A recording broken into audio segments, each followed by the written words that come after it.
খেলাধুলা ও ভূ রাজনীতির জটিল মেলবন্ধনের এক গুরুত্বপূর্ণ উদাহরণ তৈরি হলো আইপিএল এর আগে, আর তার শিকার হলেন বাংলাদেশি পেসার মুস্তাফিজুর রহমান। তাকে ছেড়ে দেওয়ার জন্য কলকাতা নাইট রাইডার্সকে আনুষ্ঠানিক নির্দেশ দিয়েছে ভারতীয় cricket board. Board of control for cricket in ইন্ডিয়ার সচিব দেবজিৎ সাইকিয়া বিষয়টি নিশ্চিত করেছেন।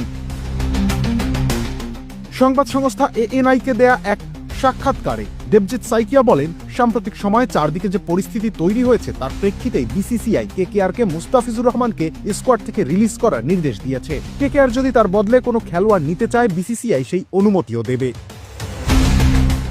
প্রথমে ওয়েট অ্যান্ড ওয়াচ নীতি গ্রহণ করলেও বাংলাদেশের রাজনৈতিক অস্থিরতা এবং ভারত জুড়ে চলা প্রতিবাদের জেরে শেষ পর্যন্ত এই কড়া সিদ্ধান্ত নিতে বাধ্য হয় বোর্ড।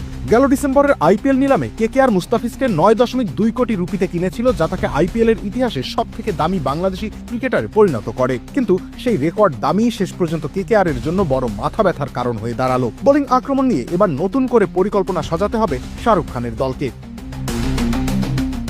এই ঘটনার প্রভাব দ্বিপাক্ষিক ক্রিকেট সম্পর্কেও পড়তে পারে। গত বছর ভারত বাংলাদেশ সাদা বলের সিরিজ স্থগিত হয়ে গিয়েছিল। বাংলাদেশ ক্রিকেট বোর্ড জানিয়েছে চলতি বছরের সেপ্টেম্বর মাসে সিরিজ আয়োজনের পরিকল্পনা রয়েছে, কিন্তু বিসিসিআই এখনো কোনো প্রতিশ্রুতি দেয়নি। বর্তমান রাজনৈতিক পরিস্থিতি স্বাভাবিক না হলে বিসিসিআই যে সিরিজে সম্মতি দেবে না তা কার্যত স্পষ্ট। রবিউল ইসলাম রনি, খেলা ৭১।